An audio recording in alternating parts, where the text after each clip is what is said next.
রাহিম খুবই চটপটে ও বুদ্ধিমান ছেলে ছিল। একদিন সকালে সে তার বাবার গাজরের ক্ষেত দেখতে যাচ্ছিল। হঠাৎ করে সে দেখতে পেল তার বাবা ফিরে আসছে এবং তার মন খুবই খারাপ। তা দেখে রাহিম তার বাবাকে জিজ্ঞেস করল, কি হয়েছে? তার বাবা উত্তরে বলল, রাহিম, আমাদের গাজরের ক্ষেতে খরগোশ ঢুকে গাজর খেয়ে ফেলছে। এভাবে চললে আমাদের লোকসান হয়ে যাবে। আমি গাজরের ক্ষেতে গিয়ে দেখলাম অনেকগুলো গাজর নেই। অবাক হয়ে এদিক ওদিক খোঁজ করতে করতে খেয়াল করলেন ছোট ছোট পায়ের ছাপ পড়ে আছে জমির মাটিতে। আমি বুঝতে পারলাম নিশ্চয়ই কোনো দুষ্ট খরগোশ এসে তার গাজর চুরি করে নিয়ে গেছে। অনেকগুলো গাজর নেই।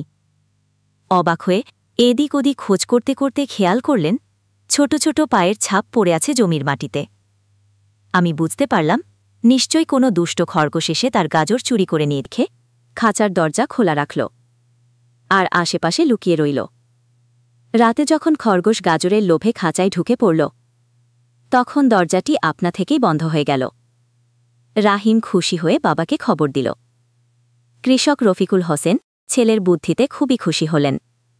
তিনি খরগোশটিকে ধরেই মেরে ফেলেননি, বরং দূরে একটি জঙ্গলে ছেড়ে দিয়ে এলেন, যাতে আর কেউ ক্ষতি না করে।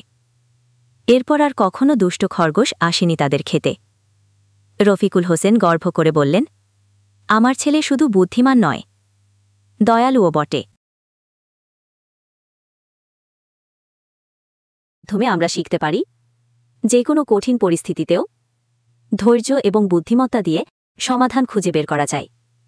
আর দয়া ও ক্ষমা গুরুত্বপূর্ণ একটা বিষয়। ধন্যবাদ। গল্পটি ভালো লাগলে অবশ্যই লাইক, কমেন্টস ও শেয়ার করবেন।